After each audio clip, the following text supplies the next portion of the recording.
Spreading rock dust today on the garden.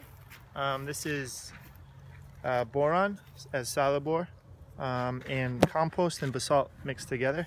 So you see the little white chunks, that's the boron. It's micronized, so it's very, very fine, but it does bunch up in these little pellets. But it'll break up with the rain when the rain comes. So the rock dust mixed with the compost, which is the carbon source.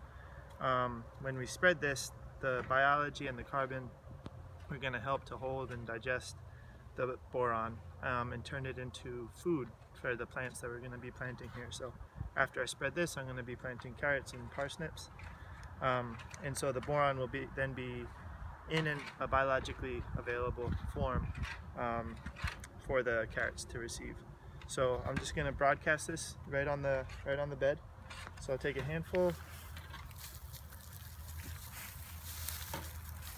and just spread it over. So solid bore is about 15 pounds to the acre is the recommended. So we just filled this bucket with approximate amount for this bed, and then we'll be able to kind of turn it in. So now I'm going to use my hands.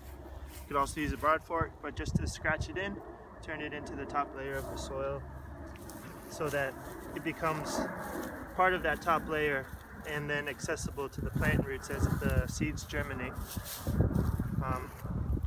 And then as the plant grows, it will pull, and pull that boron into the soil, hold it into the soil. And the biology that's in the compost and in the soil will do their work of pre-digesting and complexing the mineral. So you added boron because your soil test said you needed boron? Yes. So to amend soil, people could just use the compost and the rock dust combo? Yeah.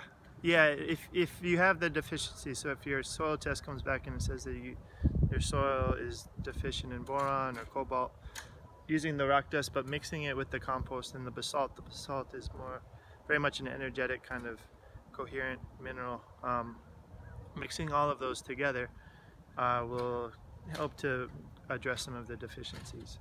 So that's, the boron is very low historically in our soils. It's also an anion, so it leaches quickly. So the compost is even that much more important to have that carbon to bind and to hold on to the boron as it's in the soil. Okay, thanks a lot, Doug. You're welcome.